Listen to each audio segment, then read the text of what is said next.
and then open up discussion on the bill if the committee permits. So with that, I believe pretty much all the conferees that were here are here. So committee, I would like to open it up for questions for the conferees on House Bill 2839. Representative Getz.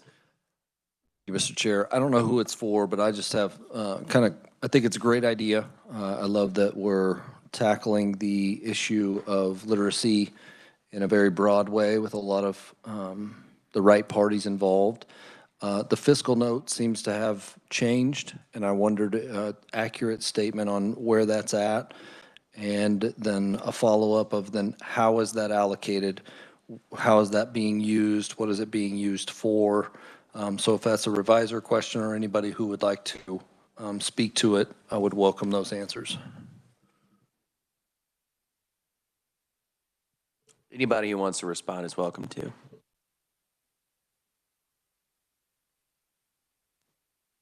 Everyone, thank you, Mr. Chair. Thank you for your question. The original proposal has not changed, although I want to tell you that that number can. So the 18.4 million was our initial estimate. It's multi-year. That's not a one-year budget, and that's to provide the training for in-service teachers, stipends for those teachers to participate so they can not have any out-of-pocket expenses.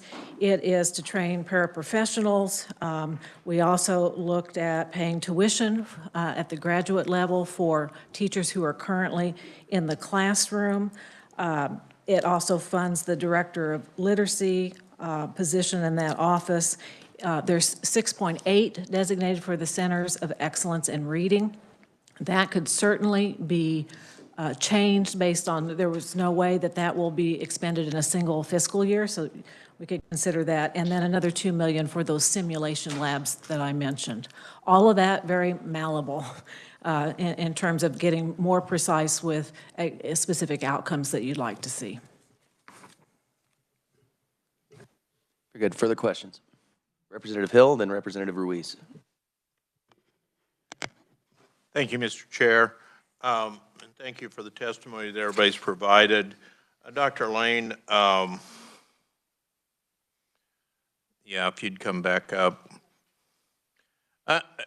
I'm looking through this, and I have a number of questions, and I know that there's been a number of changes already proposed, but I'm looking at the basic structure of the committee. It's a 15-member committee, is that correct?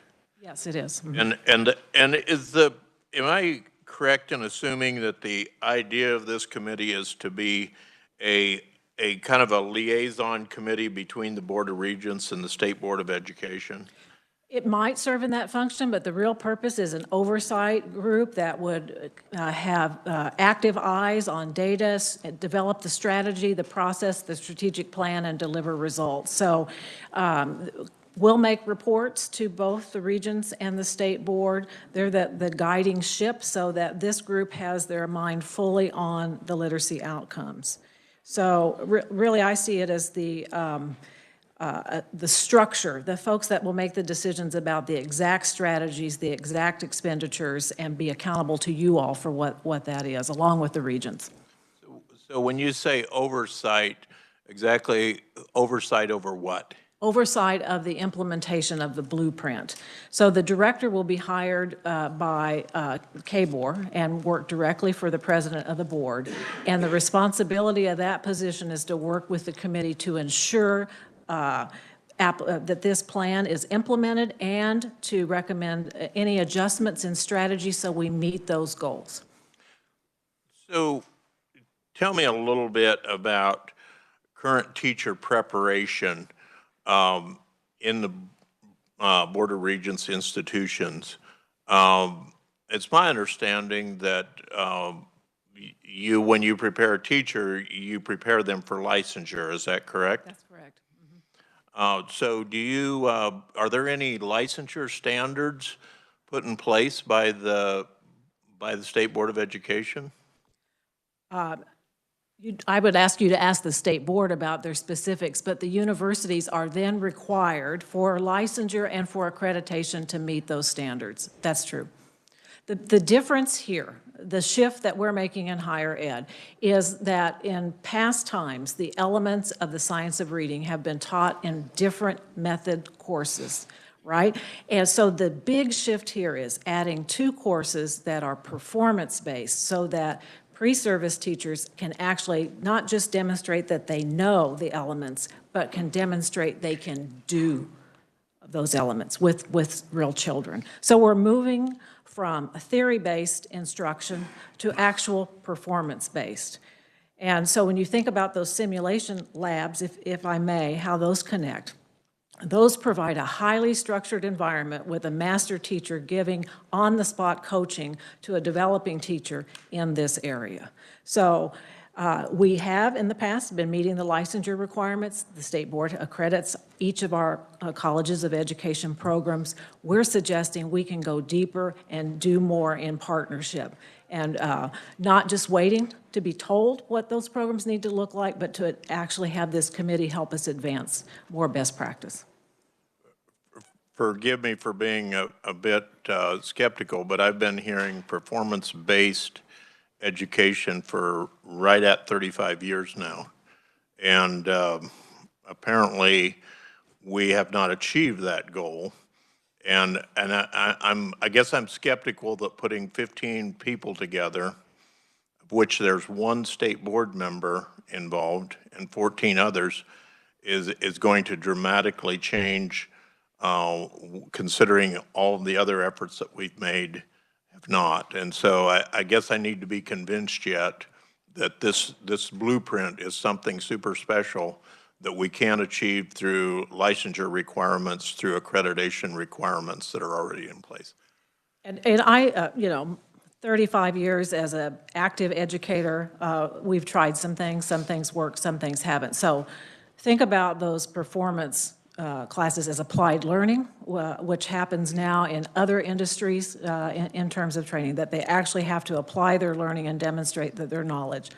In terms of that skepticism about what makes this different, we now would have a plan that aligns absolutely every one of us towards common goals, common efforts, common strategies. When I say all of us, it's the state board, KSDE, every school district, every school board member, all of you around this common goal and investing in action to move it forward.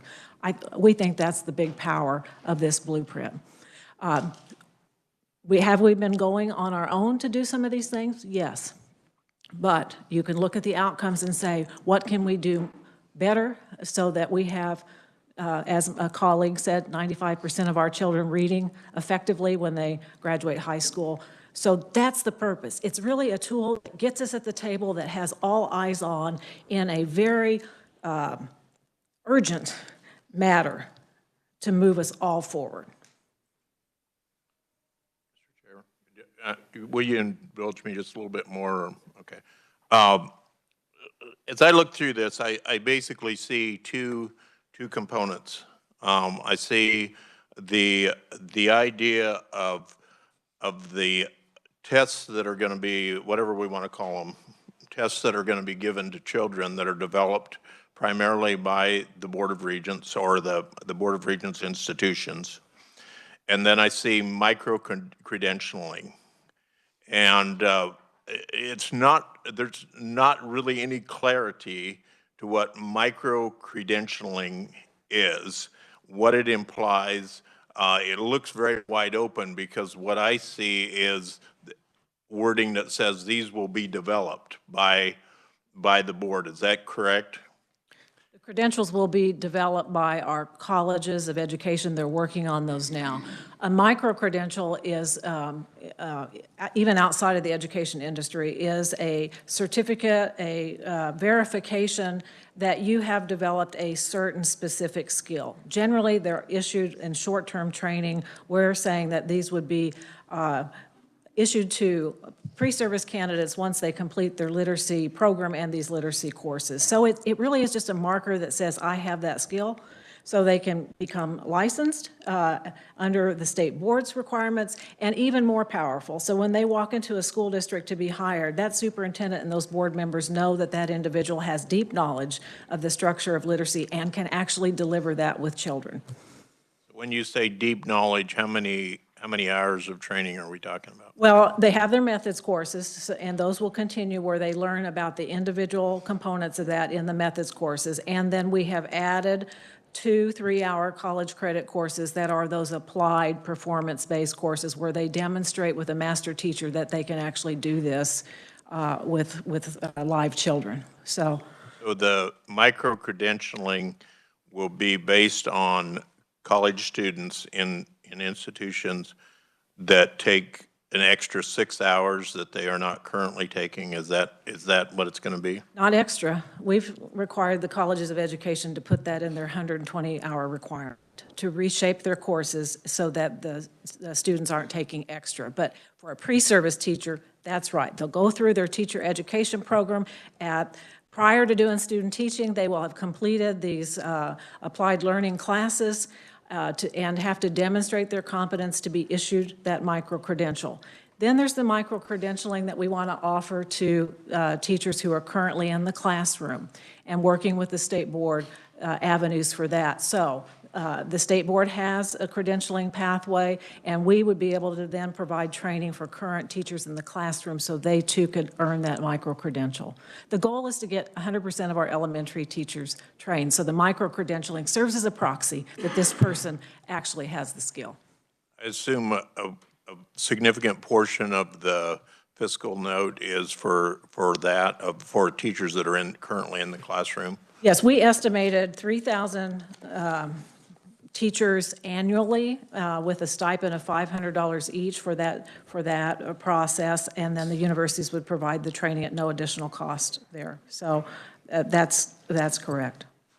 So is that $500 stipend for taking 6 hours of classes, or is it a? For achieving, yes, sorry, I didn't mean to interrupt. Were you finished? Go ahead. Is it a reduced amount of classwork, or is it a full 6 hours of? It's a full 6 hours, and it may be online, and we want to try to develop that so we can offer many ways for the teachers who are currently in the classroom to assess that. So we projected 3,000 teachers who are currently in the classroom annually to receive the training, and the funding was for 2 years of that. So we would be training 6,000 teachers. That should touch 120,000 students approximately in those classrooms. Now, this is built on top of what the state board is already doing with their letters training. So that the letters training and that initiative with this on top will get us more quickly to having all of our teachers in Kansas in elementary school and preschool trained.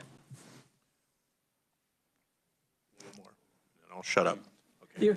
So the second component that we talked about, that I mentioned, is the assessment component.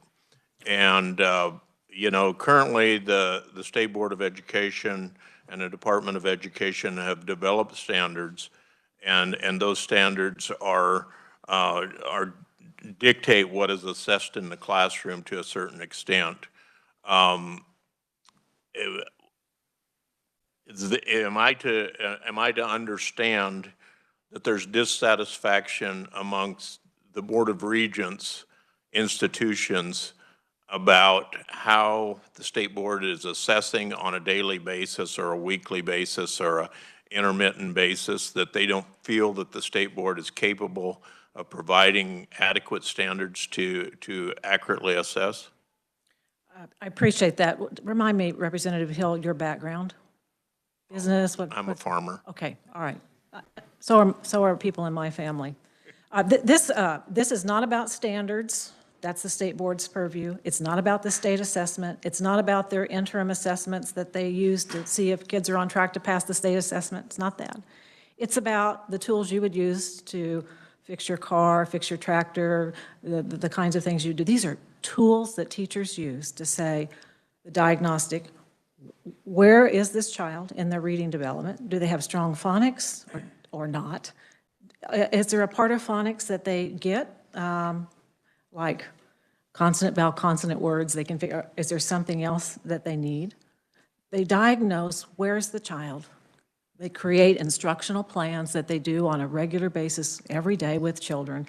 Then they use a formative tool that says, did my instruction work to move this child? What do we need to do next?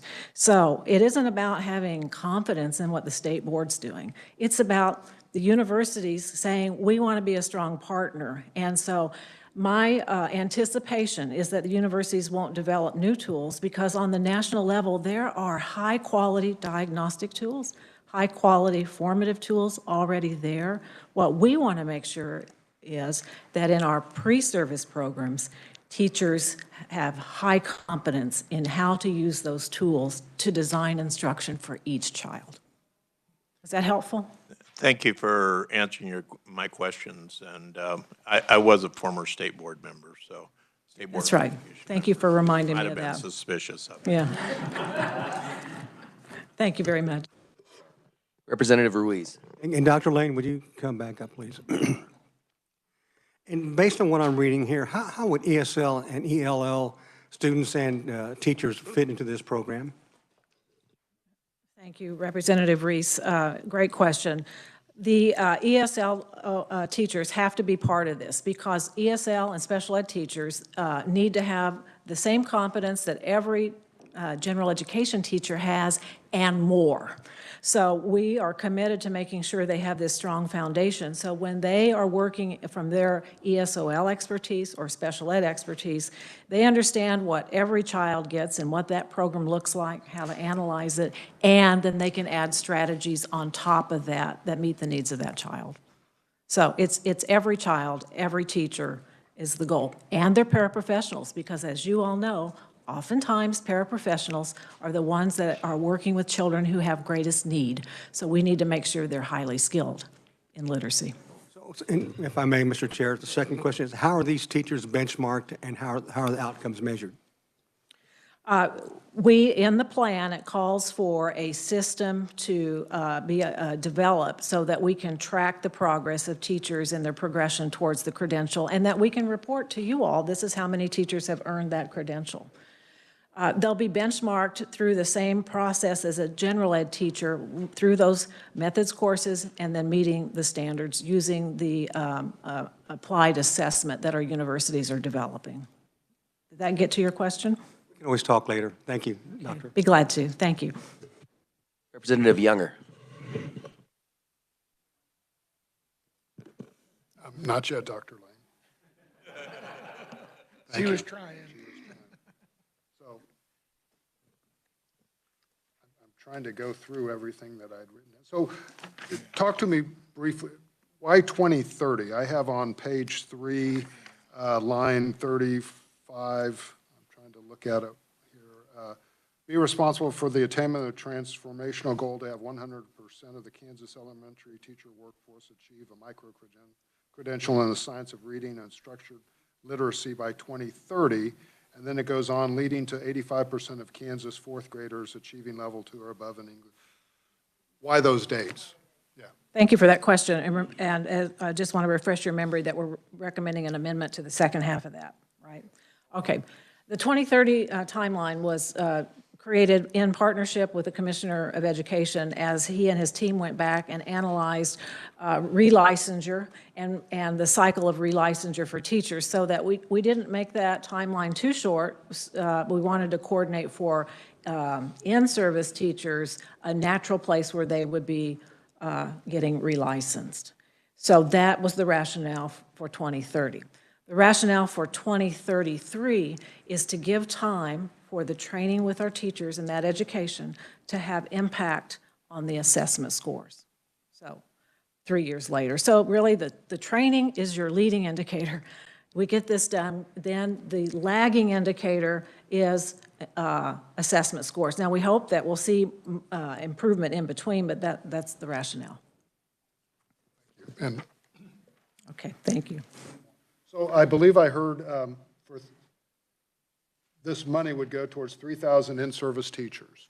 And Over 2 years, so 6,000. And we have how many that have already been letters trained from? I understand from the commissioner, there have been 6,000 trained and another 6,000 in the training, but the state board might be able to confirm that. And it might be of interest to the committee that in our current training programs, we have 5,000 individuals in our current elementary teacher prep programs. So they'll get that. So that 3,000 does not include those students because they're going to get the plan as they move through. And then 5,000 pre-service teachers? The pre-service teachers would be 3,000 a year, a total of 6,000 over 2 years, and we estimated that would touch about 120,000 students. So what about administrators, paras, the other staff? What kind of training? Make an assumption it's not going, it wouldn't be the same training, but how would those people get trained for this?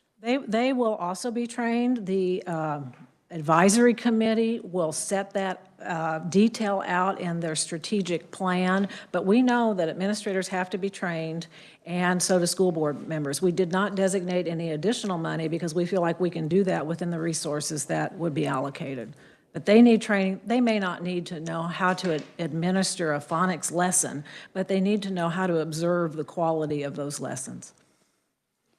Thank you. And Mr. Chair, if I may, would there be a built-in way for the in-service teachers? I mean, I know they're teachers. They've been in the classroom teaching for a number of years. But what about a classroom simulation for them? How would that work? I mean, I could see it being very beneficial for some, so if you've thought about that. We have, and the Centers of Excellence of Reading can provide that quality, either of a teacher who wants to go to the center located regionally in the communities yet to be designated, or the staff from there can go and do that on-the-spot coaching with that teacher right in their classroom. We will tailor that to match the desires and needs of that teacher and that school district. Thank you. Yeah. Representative McNorton.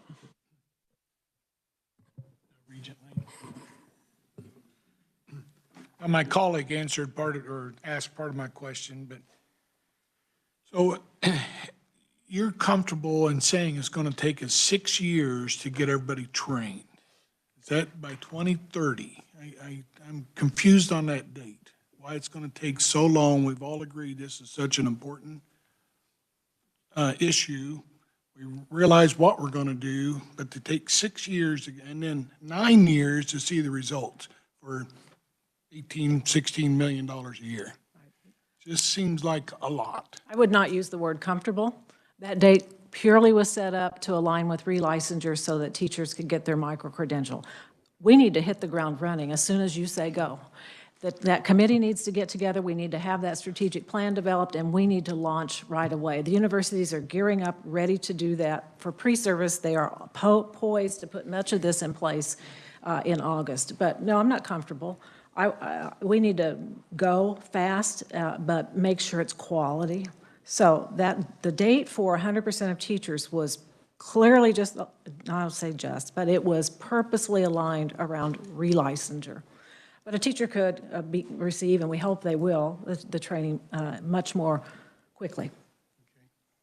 So also you talk about some new full-time, if I could, you also talk about some new full-time employees.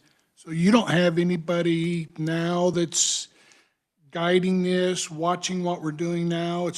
What are those people going to do? Are we creating a whole new bureaucracy here with this program, or explain that to me if you will. Right. Our colleges of education and their deans and their department heads, the faculty, have their eyes on this work in terms of pre-service training all the time.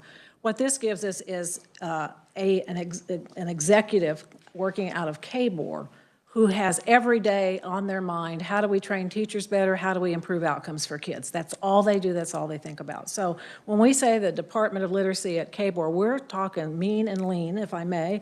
You'll have an executive director. You'll have an instructional specialist in elementary school that can serve as resource, help us build the centers.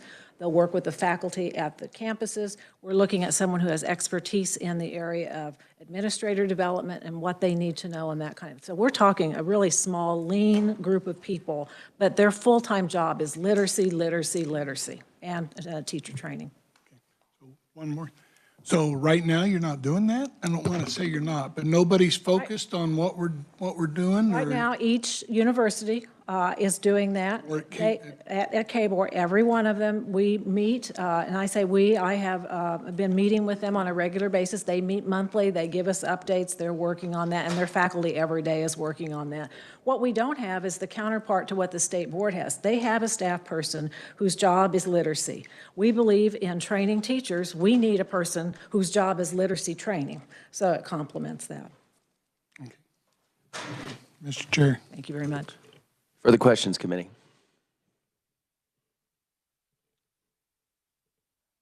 Representative Haskins.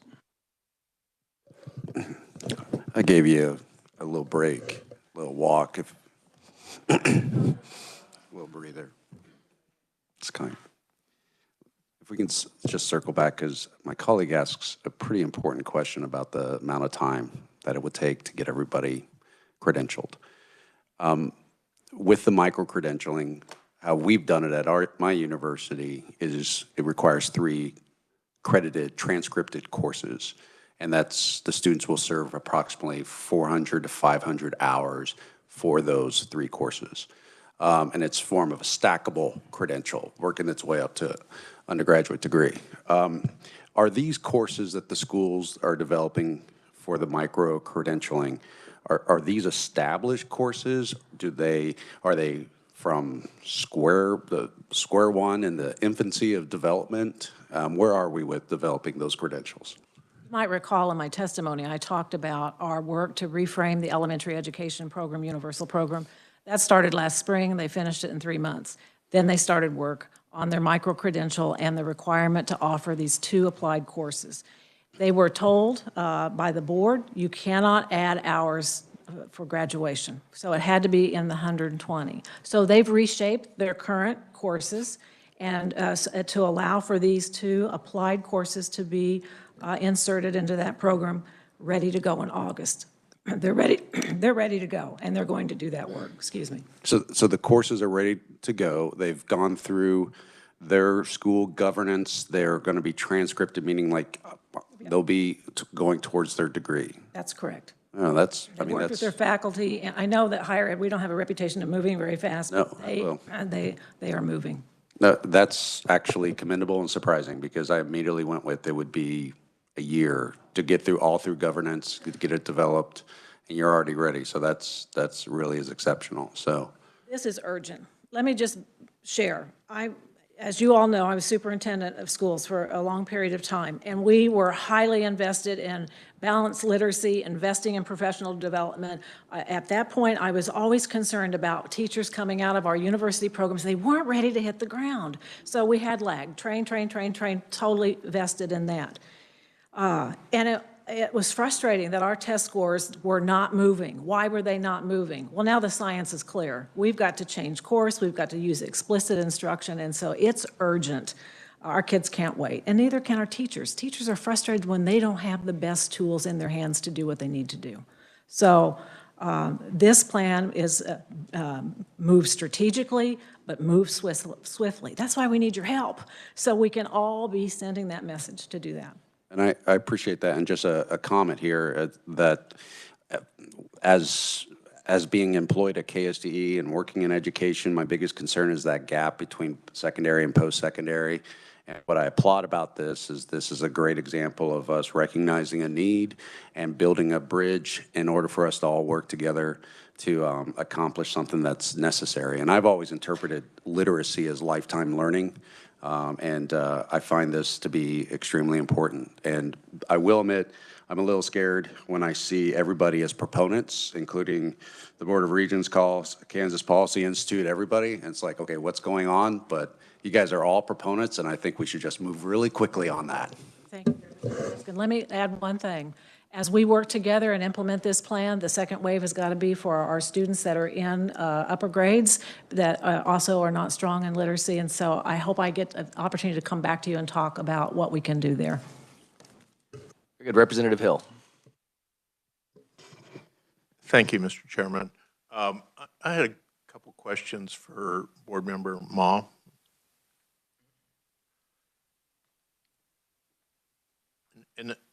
And I want to preface this just a little bit in how strongly I support the idea of science of reading. And as do I.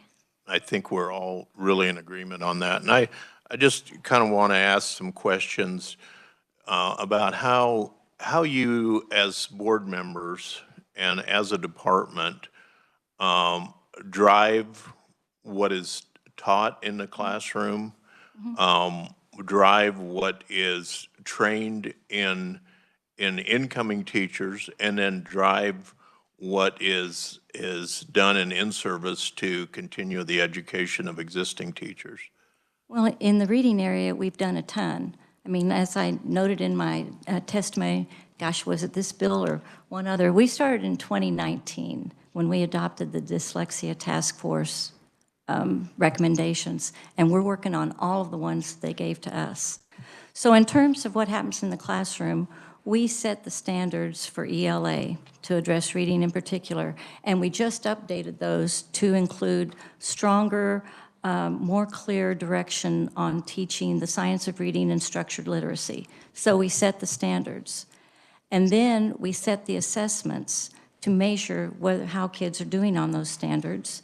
And we pay KU something like $6 million a year, as you know, to do standards, and we work with them locally so we can modify them and change them, you know, as is needed.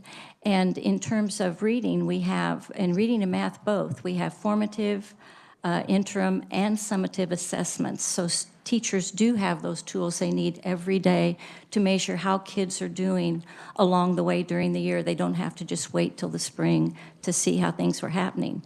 In the case of the assessments, we're also now doing a pilot. Some of you in Johnson County and Wyandotte County may be familiar with. Some of the school districts like Olathe, KCK are working with us to develop better data analysis on the assessments, and they're really digging into it. I'm very excited about that work. I think if you guys had more time, you could have them come in and talk about their work they're doing in the districts on the assessments. Then it's also our job in terms of teacher preparation to set the standards for what is taught, for example, for elementary teachers. What is it that the colleges need to teach teachers so they know what they're doing?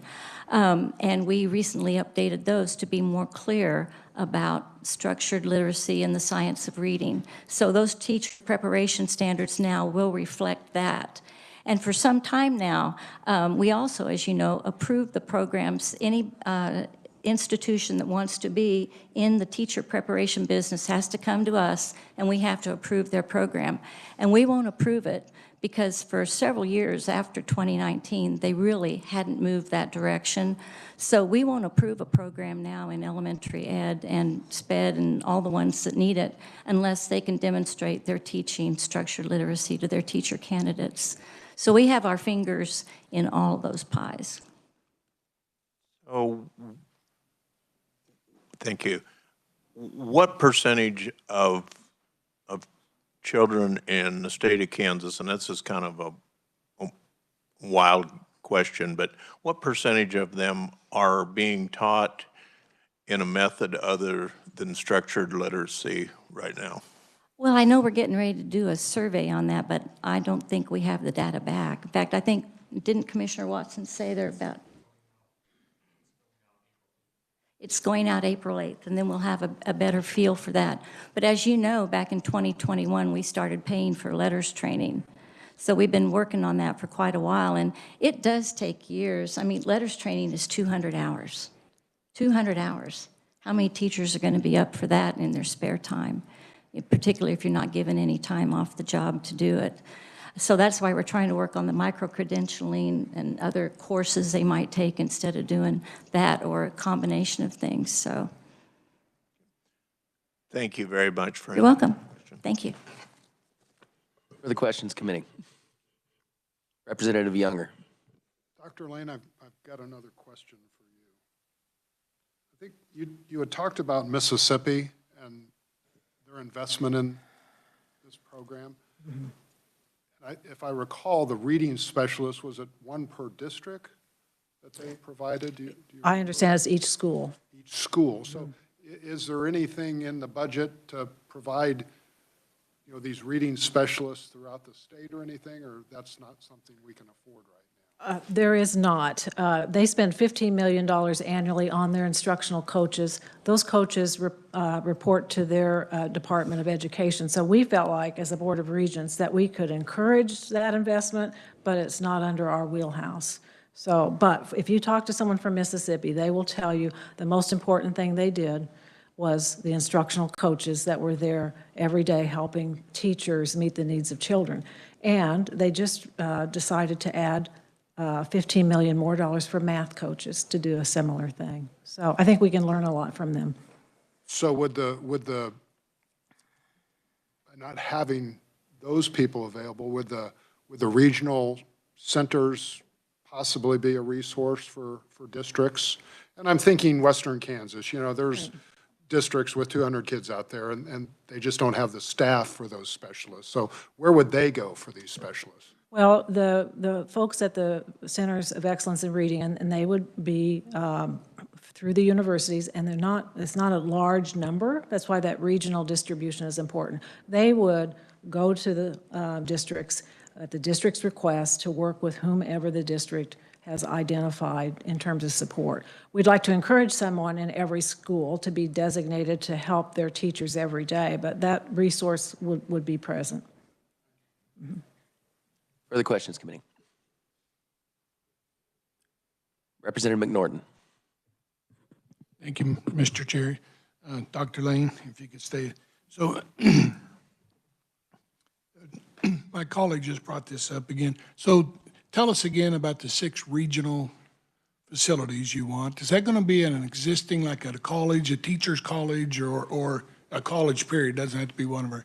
So could you go through that for me again, please? There's no capital funding in here, and we want that to be a building in the community identified as by the advisory committee. First have to tell us where we want those. It may be on a college campus. I mean, we have one at Pitt State already, so we wouldn't put one there. But it could be in a community center. It could be at one of our service centers. It needs to be where it's as close as possible to many schools and teachers and families as possible. And their job is to do 2 big things. One, assess children that are struggling in reading and help the family and the teacher create an instructional plan, and 2, train. And the third thing that they would offer is that simulation lab. So that simulation lab to me is exciting and important because teachers, pre-service teachers are assigned their supervising teacher, and that individual may or may not be an expert in the science of reading. And so we wanted that safe environment in that simulation lab to train that. But there's no capital money. There shouldn't be.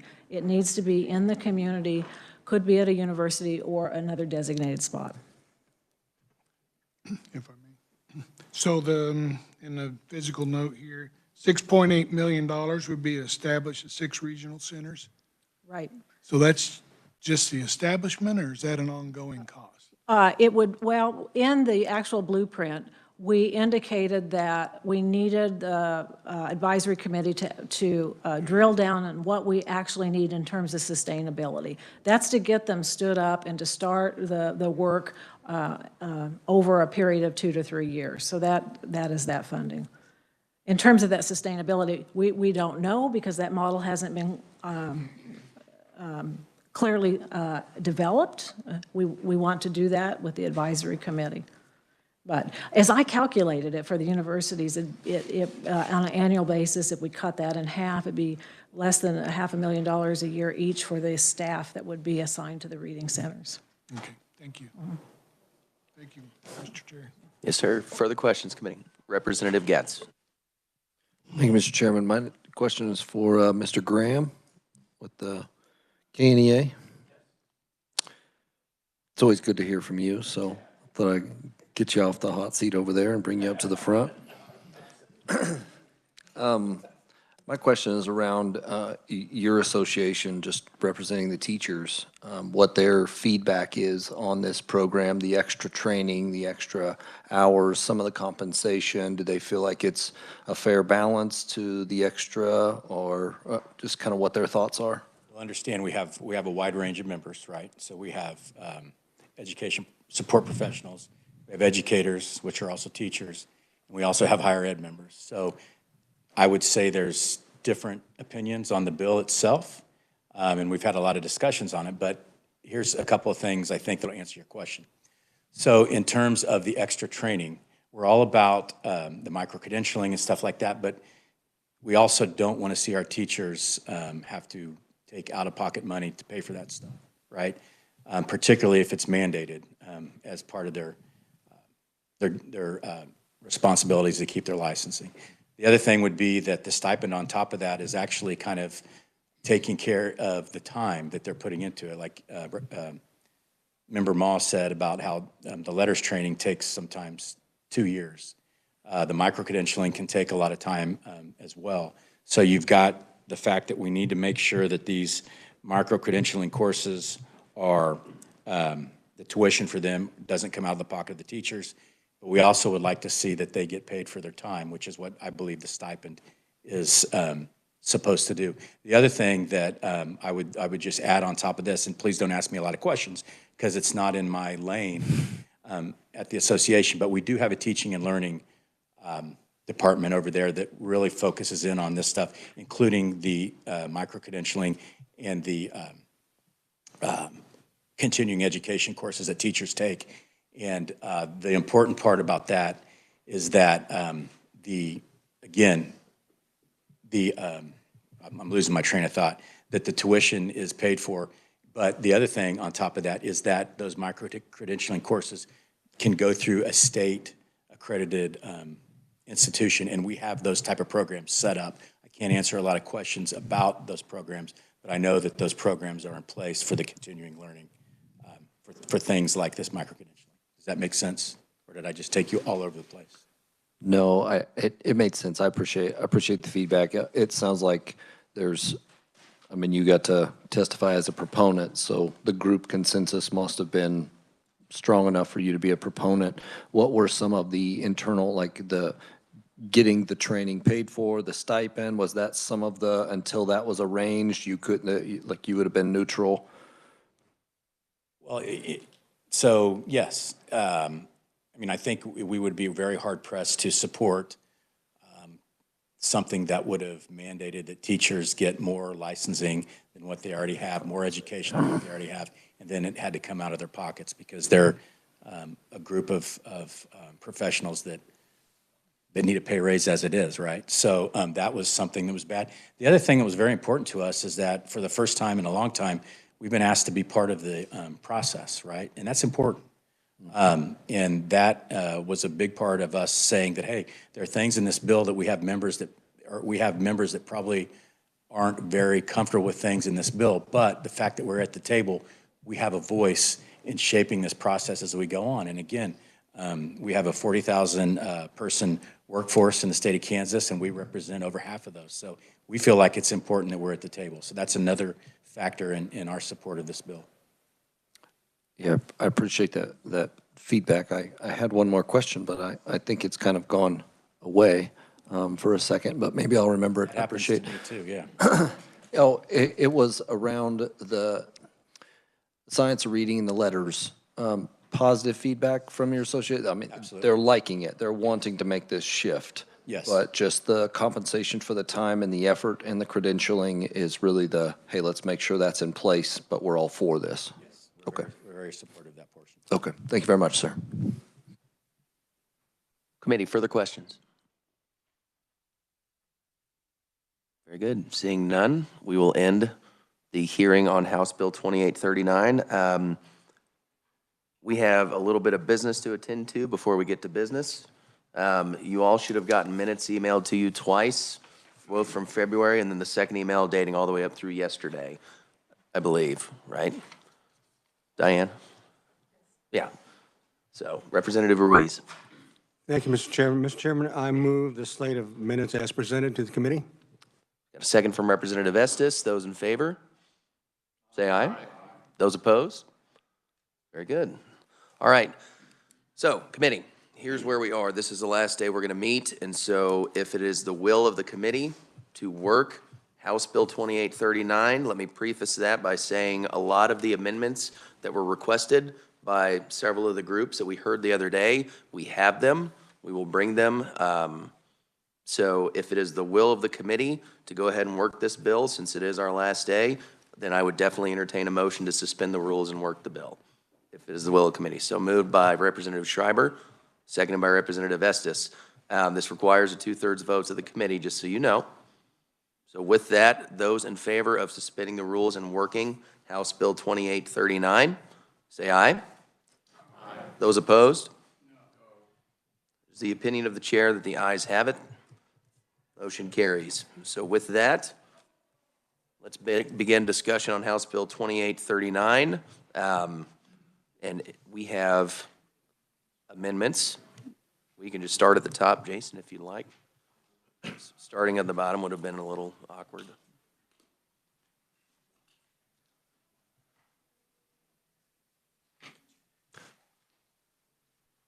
So committee, pretty much all the amendments you're going to see are discussion items that we had during the hearing the other day before we got to questions.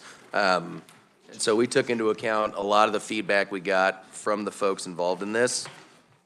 And so as we go through, this should sound familiar, but I want to make sure everybody has time to go through these.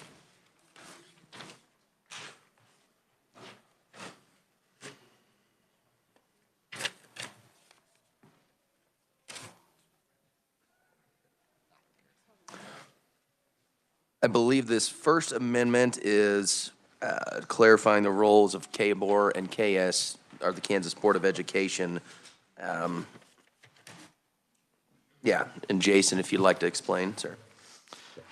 Yes, Mr. Chairman, members of the committee, this first balloon amendment are amendments that were requested by the State Board of Education, simply to clean up some language and clarify that the information created by KBOR would be delivered to the State Board of Education as opposed to directly to the school districts, so that the State Board of Education would be the liaison between what is generated under the Board of Regents and then what is passed on to the school districts. You'll also note on page 6 some amendments there in lines 2 and 3 and in lines 6 and 7 to strike some language.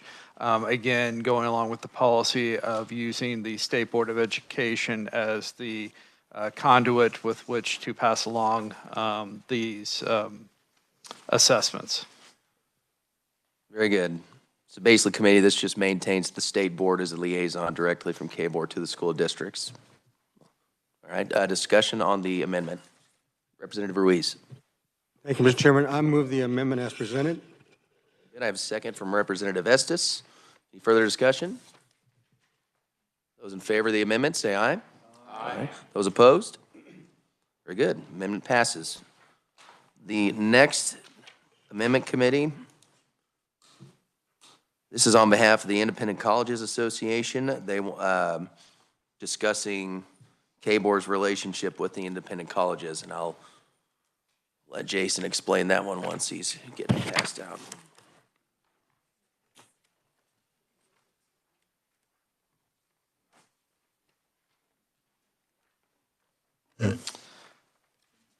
Yes, Mr. Chairman, members of the committee, the amendment that is being handed out right now is the amendment requested by the Independent Colleges Association to simply clarify that KBOR does not have direct oversight and authority over the education programs of the independent colleges. And so you can see language changes there on pages 4 and 5. And again, on page 6 to just clarify that relationship between the Board of Regents and the independent colleges. Right, so long story short, there was concern from the independent colleges. We heard in the hearing about the authority of KBOR over the institutions, the independent colleges, and so this just buttons that up to make sure the independent colleges still have authority over the independent colleges. So, committee discussion. Representative Estes. I move the amendment as presented. Very good. Do I have a second? Is that from Representative Haskins? Very good. All right, those in favor, say aye. Aye. Those opposed? Very good, motion passes. All right, I have the next amendment. So one of the things we were talking about was the way the money is appropriated, and this amendment will make expenditures subject to the appropriations and change the student achievement goal to apply to grades 3 through 8. I believe I got that right. I will let Jason tell me if I'm wrong.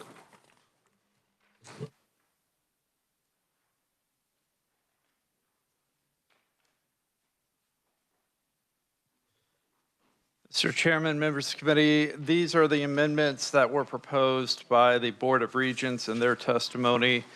You'll see the first amendment on page 1 there simply provides that To the extent any of the provisions requiring expenditure of monies, that would be subject to a legislative appropriation for those expenditures. On page 3, this is the change in the goal for the student achievement that was referenced by Dr. Lang. You can see that amendment in lines 37 and 38, so that 50% or more of 3rd through 8th graders would achieve level 3 or above, and at least 85% of Kansas 3rd through 8th graders would achieve level 2 and above by 2033 on the English Language Arts State Assessment. And then the other amendment is on page 5, that the formative and summative assessments that the Board of Regents would formulate would be used in teacher preparation programs instead of being used directly by the school districts. And so you see that language change on page 5. Very good. Discussion on the amendment. Representative Estes. I would, in the spirit of compromise, like to offer a substitute amendment. We've often discussed what is proficient, and we heard level 3 and higher, and we also heard 95% is a number that was recommended to us. I would like to split the difference in this amendment and say that we have the higher level 2 and 90% of. Okay, so what she's referring to is, remember when we got the data that showed level 1, high level 1, level 2, high level 2, level 3, high level 3. So correct me if I'm wrong, the amendment would require, well, the goal would be instead of 85% at level 2, 90% at upper level 2 or higher, correct? That would be correct. Okay. And committee, remember, these are goals. This is not, we talk, I appreciate Dr. Lane and her testimony, and they're ready to go, and everything she said I agree with. And so we kind of want to make sure we kind of set the goals a little more aggressively, in the meantime remaining the idea that they are goals, not requirements. So this is a substitute amendment for the amendment. So all we're doing in the substitute amendment is changing, the part of on page 3 to 85% to 90% achieving upper level 2 or higher. Correct, Representative Estes? Yes. Very good. Representative Hill. Then still keep that next part of that same sentence. Correct. Further discussion, Representative Silas Miller. Thank you, sir. So to clarify, it's just changing 85% to 90% in that sentence. And the level 2 to a high 2. And I confirmed with the Kansas State Board of Education that they defined a high 2 as the upper 50% of who's in a level 2. Thank you for clarifying. Second by Representative Schmoy.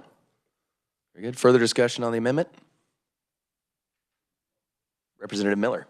Thank you, Mr. Chair. I did have one more question. Is this is a requirement that needs to be met in order to qualify for the appropriations? Am I understanding that correctly? No, that it's a goal. There's nothing binding about it, and there's nothing punitive. I'm glad I asked. I misunderstood what you said earlier. Thank you. Very good. Further discussion on the amendment. Representative Haskins. Thank you, Mr. Chair. I'm just curious, I still haven't figured out why we need to make this change from 85 to 90%. And I know we say it's just a goal, but I've been in a lot of committees in which not meeting the goal has been scrutinized as poor performance by the public school system. So can I get a justification of why from 85 to 90 and why we have to go higher too? Representative Estes. Number one, it represents a spirit of compromise. Number two, when we received a handout from Board Member Ma that showed it was kind of like a preview of the post-secondary report. We saw a significant difference between the ACT scores of a low level 2 and the high level 2, the post-secondary success.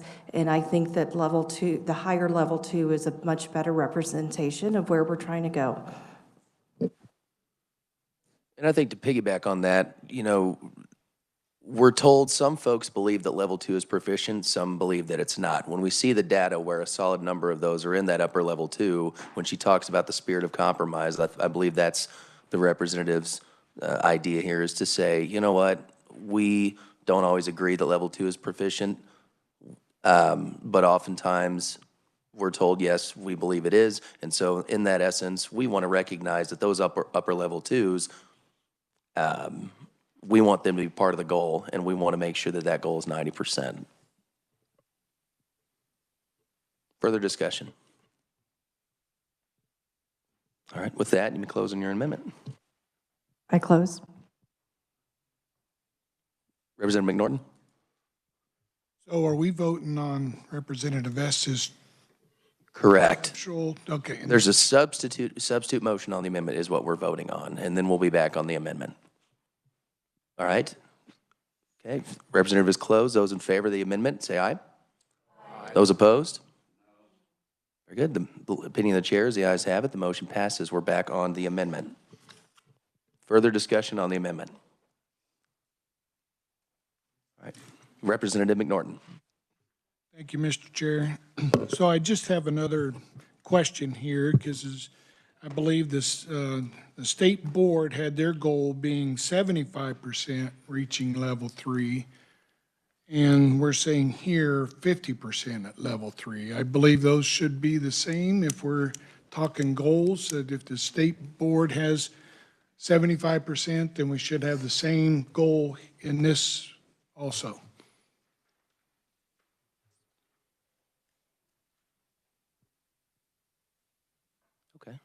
If that is what you would like to see, then we could certainly entertain a conceptual amendment.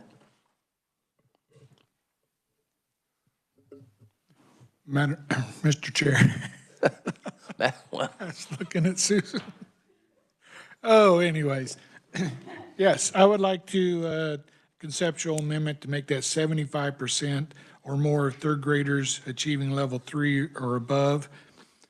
So it'll match the other goals that we've talked about for the Board of Education goals. Okay, so we're on page 3.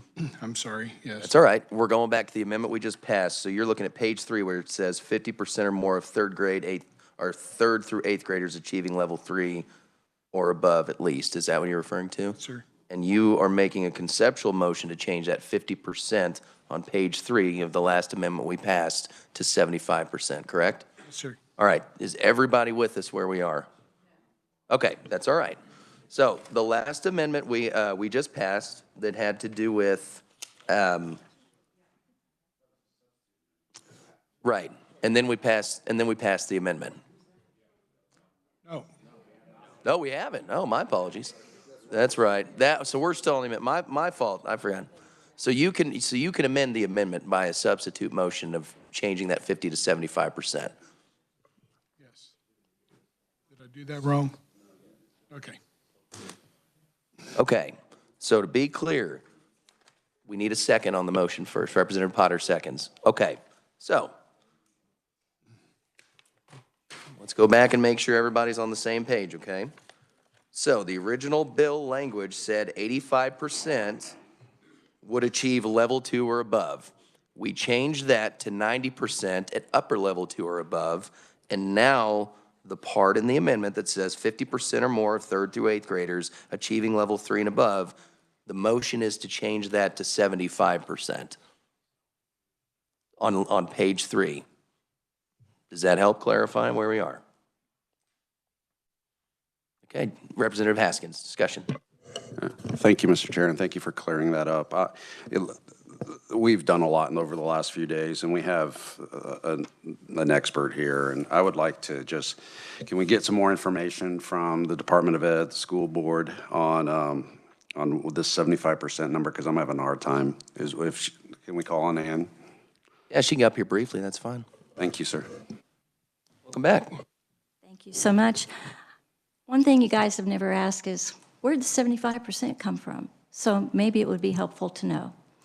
Back in 2017, when we were changing from No Child Left Behind to College and Career Ready, we got the Georgetown study, which said to meet the market needs of Kansas, 75% of your students, your graduates, need to either have an industry-recognized certification, an associate's degree, or a bachelor's degree.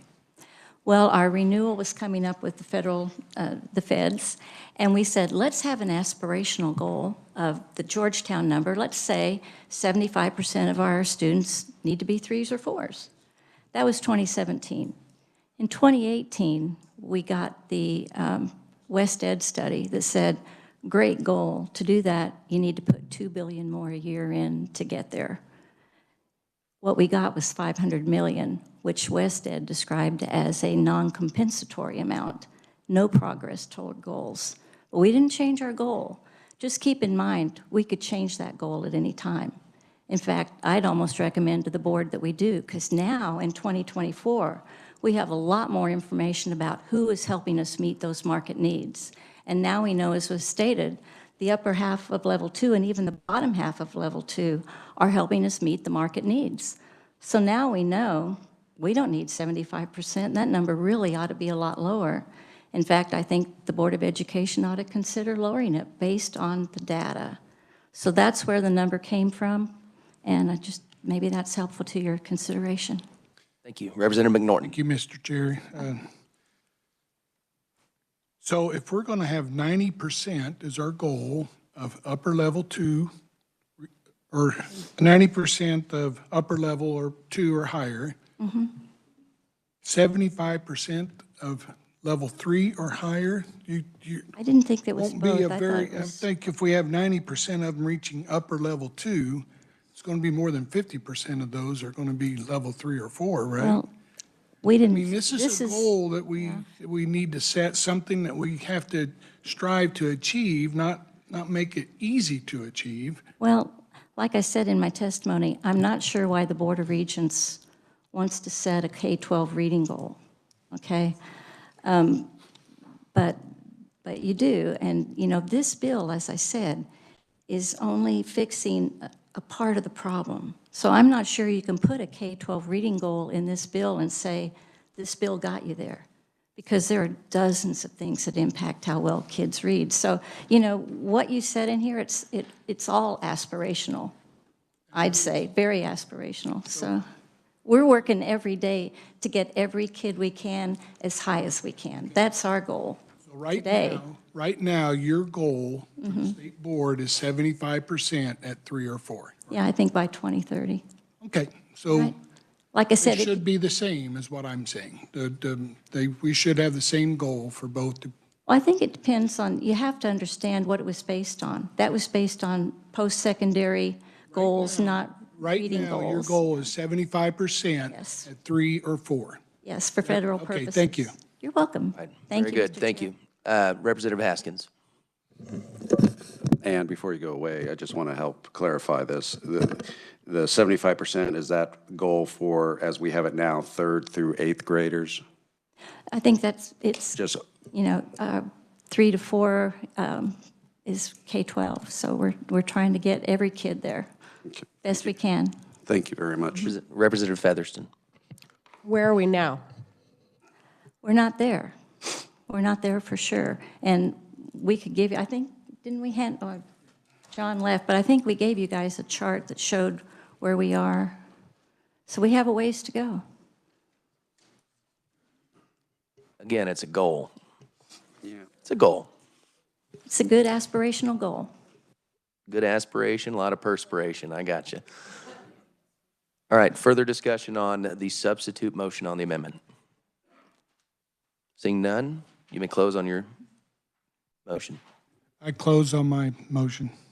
Very good. Those in favor of the McNorton substitute amendment, say aye. Those opposed?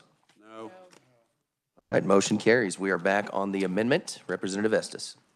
I move we pass the amendment as amended. Substitute. Substitute amendment as amended, thank you. Very good. You have closed. Those in favor of the Estes amendment, say aye. Aye. Those opposed? The motion passes. All right, committee. Next amendment is brought to us by your friends and mine at KASB. It's not a radio station, they're a legit group. This amendment would make the advisory committee subject to COMA and CORA.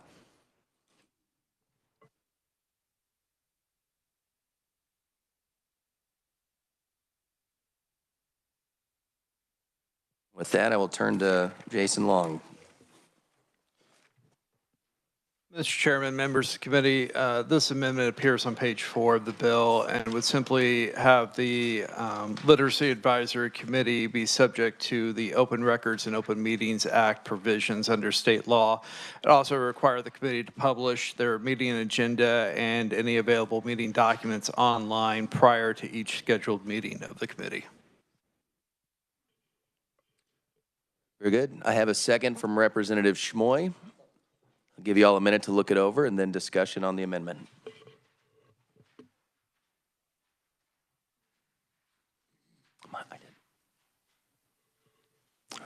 Any questions on the amendment?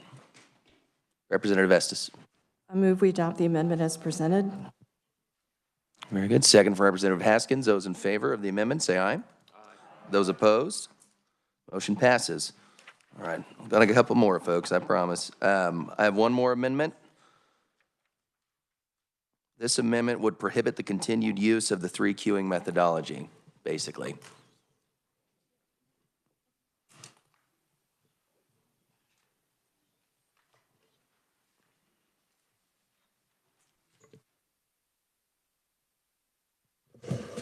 Point of information, who's requesting this? We'll get it passed down. I'll let Jason explain, and then we'll go from there.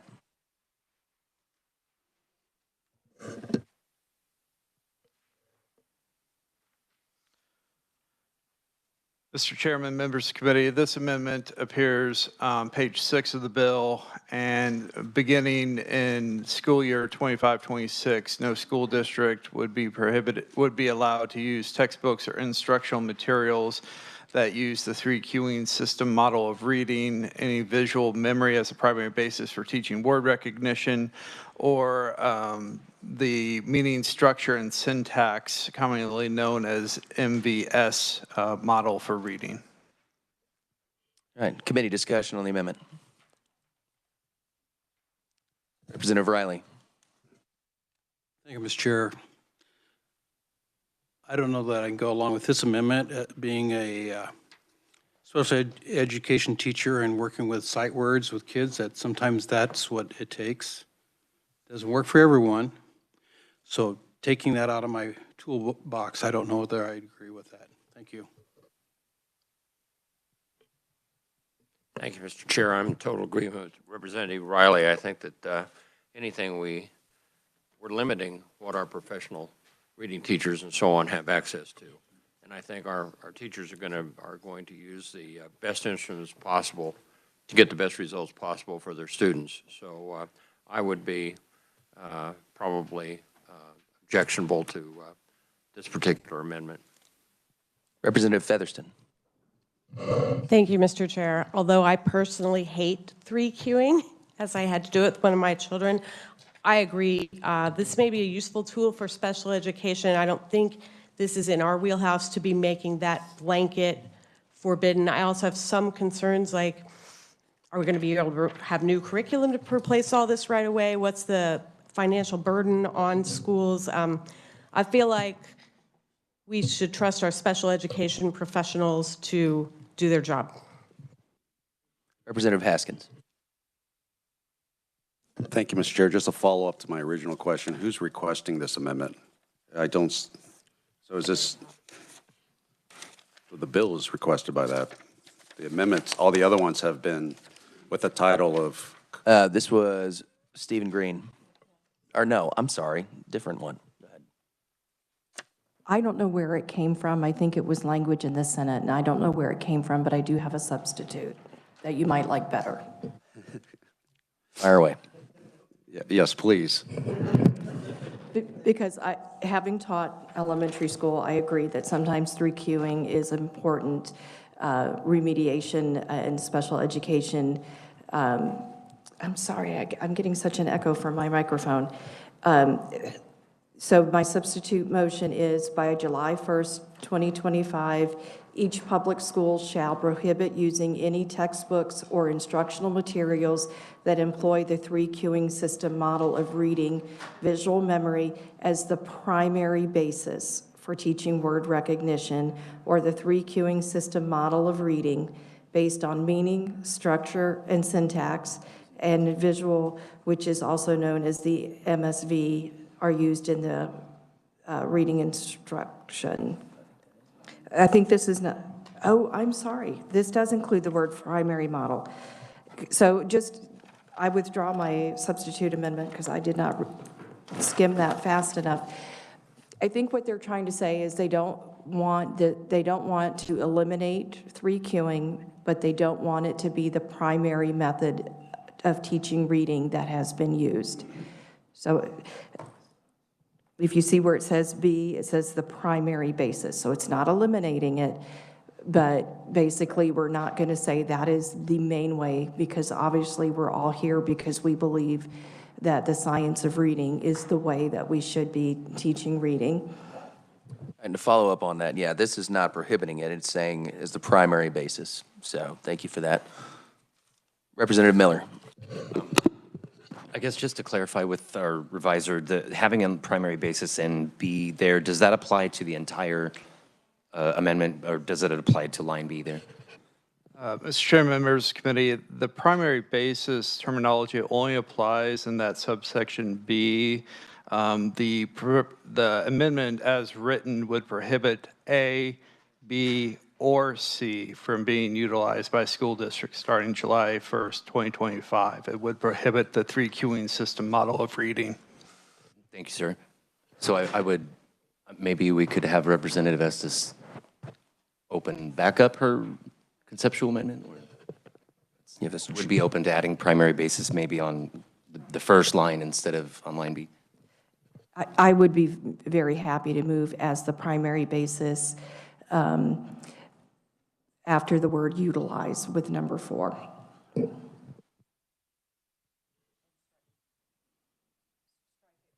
other words, you're striking it from B and you're moving it at the end of 4.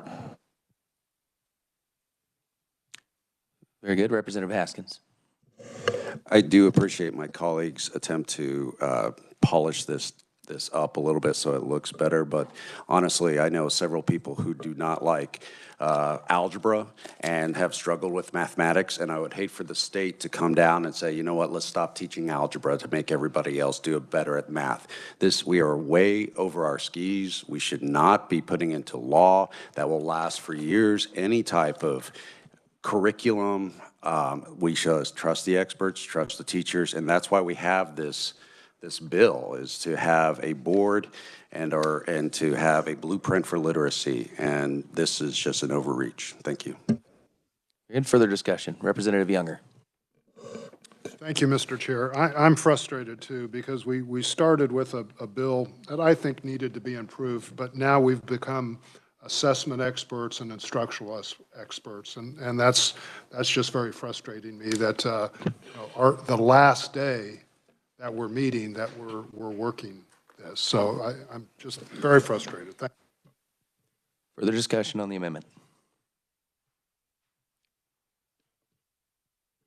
Very good. Seeing none, I will close on the amendment. I'm sorry, Representative, your substitute motion. I apologize. I close my substitute motion. Very good. So the motion is to add as primary basis after the word utilize, correct? Yes, I have a second. Right. She'll second. Representative Schmoy on the second. Go ahead, Representative Featherston. Okay, so to clarify, what we are voting on now is only the movement of the words as the primary basis. That is correct. And then we'll be back on the amendment. All right. See no further discussion. Those in favor, say aye. Aye. Those opposed? No. The opinion of the chair is unsure. Those in favor of the amendment, raise your right hand, please. Substitute amendment, I apologize. All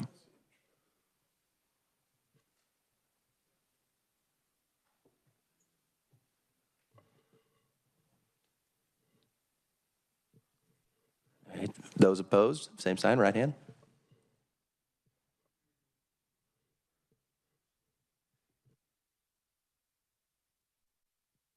It is 8-8. The chair breaks the tie and votes aye. We are back on the amendment. Motion passes. Sure. This was on the substitute motion. So then we are going to be back on the amendment now. But people wanted their voices recorded, our votes recorded on that one. So those who are voting no, Younger, Haskins, Featherston, Stogsdill, Ruiz, would all like their votes recorded. All right, we are back on the amendment as amended. Further discussion on the amendment? Seeing none, I will close. Those in favor of the amendment, say aye. Okay, we're on the amendment. We made a substitute motion on the amendment, so now we're back on the amendment as amended. Everybody clear? Very good. So those in favor of the amendment as amended, say aye. Aye. Those opposed? No.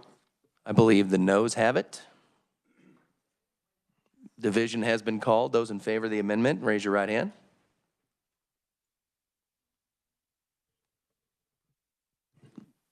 Those opposed, same sign.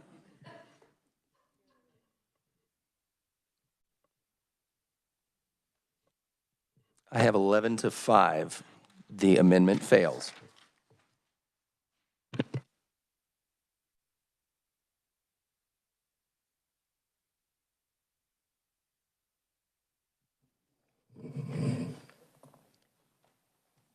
Representative Estes. I have a few amendments, Mr. Chair. Page 4, line 7, says submit a plan, and I would like to add "and the legislature." Page 4, line 7 of the main bill. Okay, line 7, page 4, says submit a plan to the State Board of Regents on the establishment of centers of excellence in reading pursuant to Section 7. And you're adding, one more time. The legislature to receive that as well. Page 4, line 7. So your conceptual amendment would say submit a plan to the State Board of Regents as well as the legislature. That's correct. Okay, so we're adding those lines as well as the legislature on line 7, page 4. Do I have a second on the amendment? Representative Partial. Discussion on the amendment. Representative Haskins. I'm not sure if I have concerns about this or not, other than doesn't the director of literacy, do they not have to report to us? And if they have to report, what would they be reporting on if they didn't bring a report as said on line 4 or page 4, line 7? I'm just curious. Does the director have to report to us? Representative Estes. The director does have to report to us at other points in the future, but it would be nice to see the plan at the same time as the Board of Regents, so we have time to look at it, prepare questions, and so on. Thank you. Representative Featherston. Thank you, Mr. Chair. Does that grant the legislature the ability to cancel these plans? That is not my intention. I think we would have to offer a law to change that. It's just saying that we would like to see the plan at the same time. Does the revisor agree with that assessment? Jason. Mr. Chairman, members of the committee, nothing in the bill authorizes or requires any prior legislative approval to anything that is undertaken by the State Board of Regents or the State Board of Education. That is not to say that a future legislature can come in and adopt future legislation or provisos in an appropriation bill that would somehow limit or redirect the activities as spelled out in this legislation. Representative Stogsdill. Thank you, Mr. Chair. I'm just wondering, it says submit a plan to the State Board of Regents as well as the legislature, since we will hopefully not be in session at that point. How would we get that information? Would we have to have a interim committee to come back and have that discussed? Representative Estes. It is not infrequent for us to receive emails of documents that are required to be sent to the legislature, not asking for any more than that. Representative Haskins. And just, this is, now I'm just wordsmithing it here, but the State Board of Regents is a pretty specific, legislature is broad. Should it not be, if we're going to ask for the plan, go to these specific standing committees on education? I mean, if I say legislature, then it could go to agriculture. Representative Estes. It's designed to go to everyone. I mean, all of us have an interest in, yeah, and many reports go to people who are not on the committee involved, and I think that literacy of our Kansas students merits us all being engaged. Further discussion on the amendment? Seeing none, did we get a second on the amendment? Representative Partial, that's right. You may close on your amendment. I close. Very good. Those in favor of the Estes amendment, say aye. Aye. Those opposed? Very good. Motion carries. Oh, crap. Representative Estes. On page 5, line 26, I would like to add that this section, not at line 26, but at the end of that section, I'd like to add that this section shall not be construed to include the annual standardized state assessments. That was page 5. This section begins on line 26.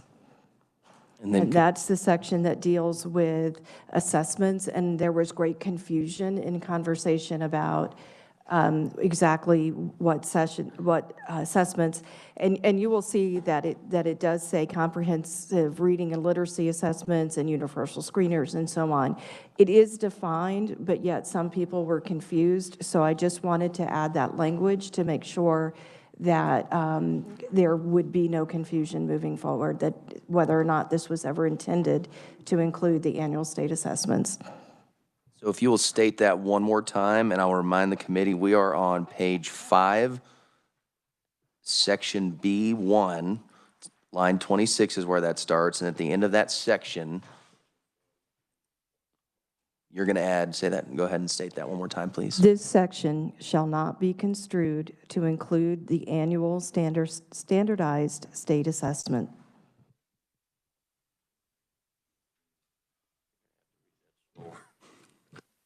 More time, please. This section shall not be construed to include the annual standardized state assessments. Representative Miller.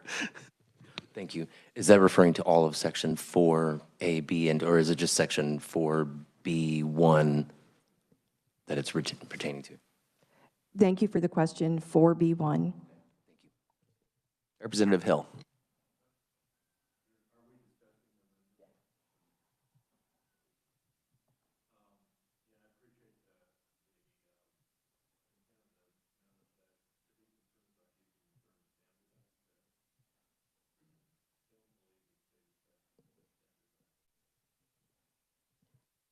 I would, if that's the will of the committee, I'd be happy to do a substitute amendment on myself and remove the word standardized and just say state assessment.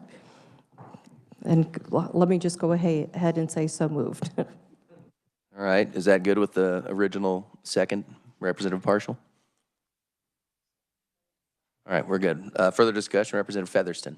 I just want to make sure I have this in exactly the right place. So this would be going on line 36. No, 36. So the actual words will be on line 36. Yes. Thank you. Very good. Further discussion on the substitute motion? Seeing none, you may close. I close. Those in favor of the substitute motion on the amendment, say aye. Those opposed? Very good. Motion passes. We are back on the amendment. Yeah, I'll do that. Right. My apologies. Yeah, we're back on the bill. I apologize. Gotcha. Yeah, we're good.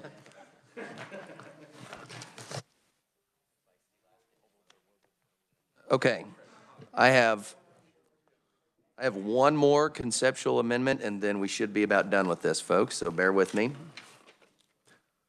We are on page 7 of the bill,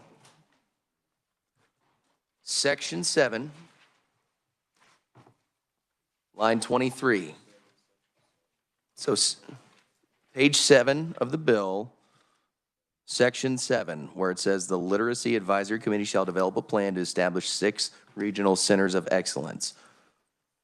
And here's my conceptual amendment, and I will say it very slow. I would like to amend the bill and add, after, on line 23, right before it says the plan shall, before that, I would like to insert the following. Locations of the reading centers must be presented and approved by the legislature on or before July 1st, 2025. And I can say that 2 or 3 more times if I need to. One more time, yeah. Locations of the reading centers must be presented and approved by the legislature on or before July 1st, 2025.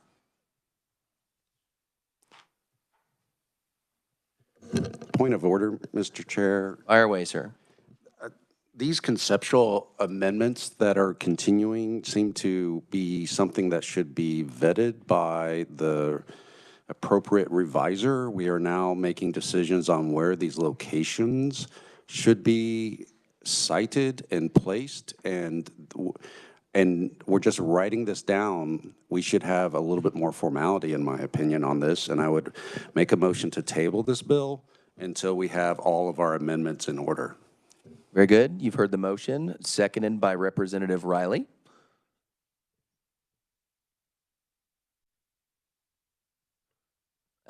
So to vote yes, we would table the bill. To vote no, we would continue discussion, just so everybody is aware. Discussion on the motion, Representative Getz. Since this is our last meeting, tabling it would mean what? It just goes away for this session, and we don't get to work it, or we That's don't correct. have a position in conference committee if we do that. So That's correct. okay. Point of order, Mr. Chair. Isn't this eligible for conferencing since it's already been through the Senate, and isn't it something that can be brought up again? If it's passed the Senate floor, then yes. Anything that's passed one floor is conferenceable. So if the Senate passes it, we can conference on it. We just won't have a position on it.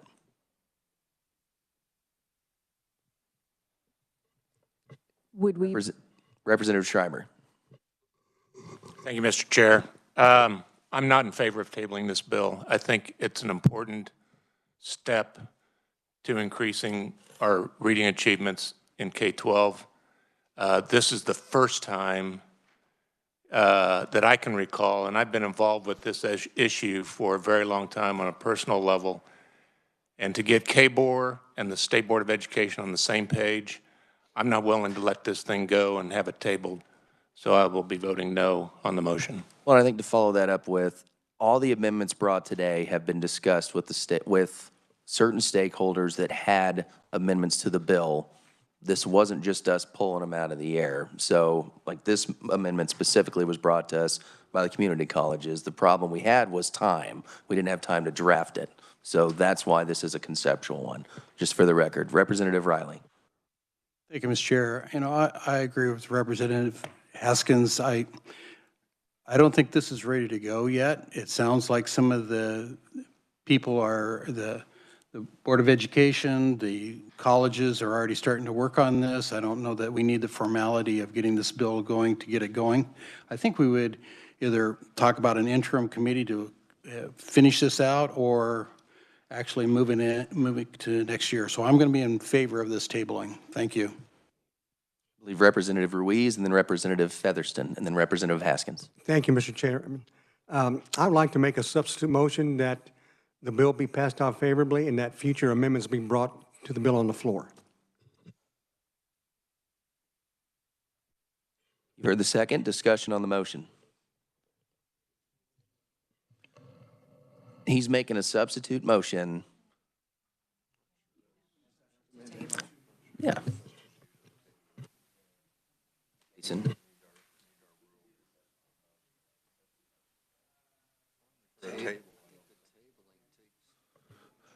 Yeah, tabling takes priority, so I actually don't think that motion is in order. So we've got to deal with the motion on hand to table the bill first or untable the bill first before we get to that motion for sure. So further discussion, Representative Featherston. Thank you, Mr. Chair. I don't have my Masons down here. Could the revisor or somebody, one, confirm that tabling would absolutely kill the bill? Two, would it make it eligible for an interim? And three, do we have some kind of guardrails, limitations on how many conceptual amendments we're going to be doing today? Well, this would be the last one, so let me start with that one, number one. Number two, if we table it, if the Senate passes it off the Senate floor, it is conferenceable. And then we could go to conference on the bill. So the bill wouldn't be dead. This House bill, if we table it today, would be dead because it wouldn't have a chance to come above the line because we wouldn't have passed it out on our last day. Does Mr. Long confer with that? Mr. Chairman, members of the committee, yes, if the subject matter passes one chamber, such as the Senate, then it is conferenceable and can be discussed and included in any bill that is in conference among the conferees. While this is the last regularly scheduled meeting of this committee, there is precedent for a chairman requesting an additional meeting day for the committee to take up action on a bill after this deadline if necessary, but that is a discussion between the chairman and the Speaker's office. And as far as an interim, yes, any subject matter we can call an interim committee on. And Representative Featherston. do we know where this is in the Senate at this time? It's passed out of committee. That's what I know. Representative Getz. Thank you, Mr. Chair. I will be voting against tabling this. I would like for us, and my reason why is, I would like for us to have a position going into conference, and these amendments, we could work with other stakeholders if there's ones that they definitely don't like. That would give us some time and a position to work off of rather than nothing to work off of. And I know we could have those conversations, but this would get it more in a place where it's firm, this is what it is, and this is what we're going to try and change going into conference. So I'll be voting against and I think to piggyback on that, you know, with all the conversations behind the scenes with the different groups at hand and coming up with all of these amendments, we had 2 days to work these amendments. And so I will apologize to the committee for not being able to get all of these amendments written down, but they are coming from those who have a hand in this bill, who were at the meetings to discuss this initial bill. So I just want to make that point very, very clear. And then also, this is the last amendment that I have, unless anybody has another one. So there shouldn't be any more conceptual amendments after this one. So I want to make that very clear. So Representative Haskins. Thank you, colleagues, and thank you for the discussion, Mr. Chair. And I want to thank my colleague across the way here for his support. I want to make sure that it is at least heard that, as I stated in the beginning, this is something that was needed. I've been in support of it. There's a gap between secondary and post-secondary, and I applaud the effort, and there's a huge support. I will say that the lack of preparedness in addressing this has caused me to be concerned, for I've lost track of what I'm voting on, and now I'm handwriting into the bill something that could easily been a very clear balloon. I also don't know who is making these amendments.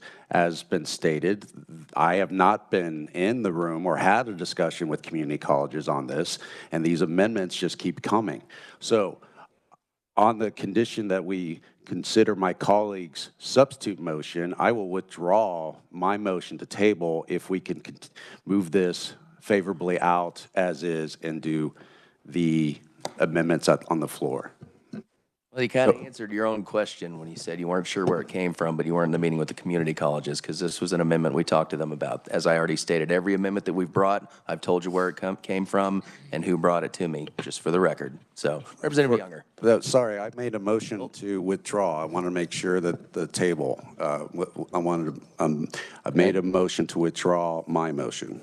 Very good. Is that good with the second? Representative Riley? Yeah. I'm going to agree with my colleague on withdrawing my second, but I want to make sure that we're not adding anything more, that we're going to work this bill and not keep adding stuff. So thank you. I'll withdraw my second. Very good. And this is the last amendment that I have, just so the committee is aware. So we have a motion. You want to go ahead and make your motion again, Representative Ruiz? Nope. Go ahead. There was a motion to table, and then there was a substitute motion, which was out of order, and now we're back to discussion on the amendment that I have, and he's going to the discussion to make a motion that we not allow amendments after, or not, we pass it out favorably with no more amendments. But we are on the amendment. He can make his motion, but we're still going to work this amendment because it's already on the table. Okay? So just to make sure we're clear, this amendment that I just read 2 or 3 times is going to get discussed and passed, but there's a substitute motion on the table right now to pass it out favorably in a second with no more amendments. So here's what we're going to do. We're going to vote on the motion to pass it out favorably with, as amended, right? But that won't include my amendment, no. So I'm not going to support that because I believe this is a good amendment that we need to add. But the motion on the table is in order, and we do need to vote on it. So the motion on the table, just so there's no confusion, is to pass the bill out favorably as amended with no more amendments added. Is everybody clear? No. Representative McNorton, discussion. Thank you. So would that, the approved with the amendments, be the one you just brought up that was a? If we pass his motion, the amendment I made would not be included in the bill. Okay. But it could be included on the floor. Yeah. Fair enough. Everybody clear? Representative Younger, further discussion. Yes, sir. Thank you, Mr. Chair. I just have one question. You said junior colleges presented the amendment that you? Community colleges, I'm sorry. That's all right. I'm looking at the agenda. I didn't see any proponent for them, and could you explain to me where their role is? Community colleges' role is in this? Their role is to represent the community college, and upon hearing of the bill, they set an appointment to meet with me and discuss an amendment that they would like, and I obliged, and we didn't have time to get it written, so I offered it conceptually. Representative Potter. Oh, thank you, Mr. Chair. Just for clarification, if this substitute motion fails, we'll go back to the amendment, and then we could go back and somebody could motion to pass it out. The bill won't be dead. Correct. Okay, just clarifying. So the bill's not going to die. We're going to vote on his motion, and then if it passes, then we're going to vote out the bill.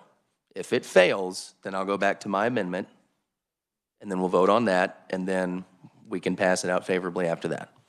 Representative Featherston. Thank you, Mr. Chair. I'm going to agree with Representative Ruiz. I really support the science of reading. I think our pacing and number of amendments that are written or not written has become like a child on a sugar high at this point, and I am really uncomfortable with passing such landmark legislation, which I think will change the scope of education in this state for the best. I'm under these circumstances. And I respect that opinion. I mean, at the end of the day, when you have a hearing on such a monumental piece of legislation, really 3 days before our last meeting, it does get difficult. And I will agree with that statement. That being said, we want to make sure we put out the best product and everybody has a say in it that has a stake in this, which is why we did what we did. So with that,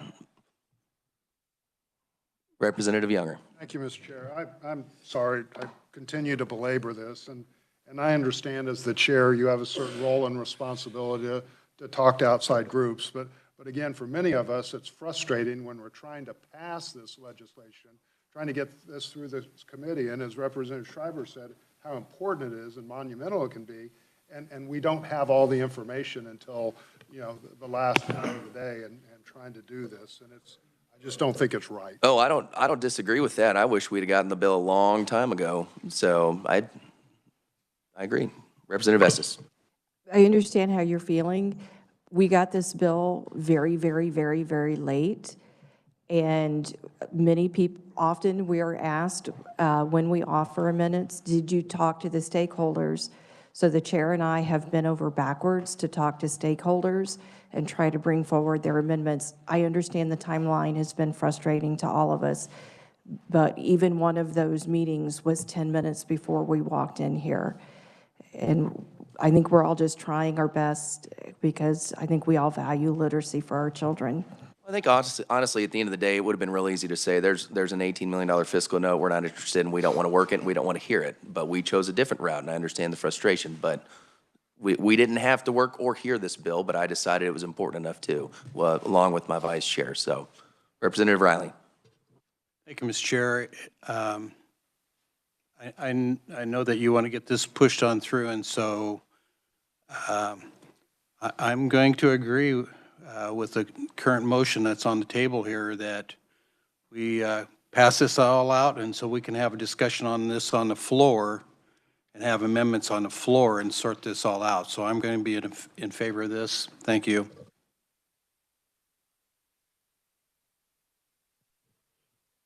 Very good. Further discussion, Representative Featherston. Thank you, Mr. Chair. I am furiously paging through my notebook. Could somebody tell me what day did we have that joint meeting with the Senate that we were presented this bill line by line? It was 2 weeks ago on a Monday, I believe. Yeah. Was this Senate Bill 532? That's correct. Okay, so for the record, that was March 4th, and today is March 21st, so that is 17 days from when the bill was drafted to today. Is that, okay. Okay, thank you. Further discussion on the motion at hand. Very good. Representative Ruiz, you can close. Thank you, Mr. Chairman. I close on my motion. All right. To those in favor of passing the bill out favorably, now keep in mind this is a motion. We're not voting on the bill. This is a motion to pass the bill out favorably with no more amendments, just to be clear, okay? Those in favor of that motion, say aye. Aye. No. It is the opinion of the chair that the ayes have it.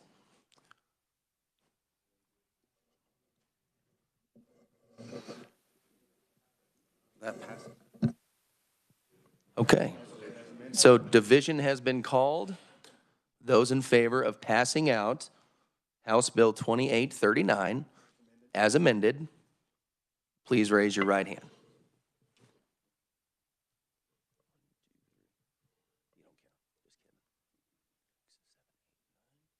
Those opposed?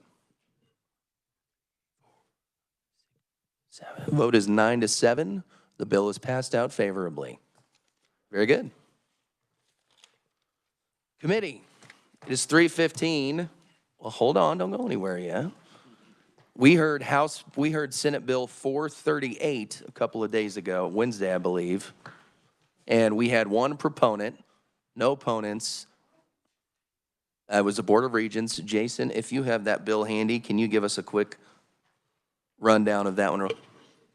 Yes, Mr. Chairman, Senate Bill 438 was the bill amending the AOK to work program to not require the subtraction of any other additional financial aid from the $500 award to students participating in that program, and to clarify that that is a lifetime award for the student while they're participating in the program, not an annual award. Very good. Committee, I would like to open discussion on this bill that we heard yesterday. Discussion. Representative Estes. I move to pass the bill favorably. Seconded by Representative Ruiz. Those in favor of passing out Senate Bill 438 favorably, say aye. Aye. Those opposed? Very good. Motion passes. Thank you, committee. It is 3:15. This is our last meeting as of right now scheduled. I want to thank the revisor, Jason Long, Matthew, Elena, IT, Diane, everybody involved. It has been an honor to serve you as chair for 2 years on this committee. I appreciate every one of you and the hard work you've put in, because at the end of the day, we're all about our kids. So with that, I will miss you next year for sure in this committee, but take care. Any other further discussion? Representative Estes. I just wanted to acknowledge that this is your last meeting with us before you attempt to go to the Senate. We don't know what's wrong with you, but you've worked very hard to bring people together this year, including superintendents and teachers, and allowed vibrant discussion, and I appreciate the efforts you've made. Thank you. Appreciate it. Representative Stogsdill. Thank you, Mr. Chair. As ranking minority on the Education Committee, I want to also thank all of the staff who's worked with us so efficiently this year. And I've been very pleased. Obviously, we have agreed on some things, disagreed on the other, but I think we've done it in a very civil way with good discussion and by leadership of the chairperson, and I applaud that. Thank you. I want everybody in this room to know I respect every one of you, and I appreciate all your work on this. And with that, committee, for the last time, we are adjourned.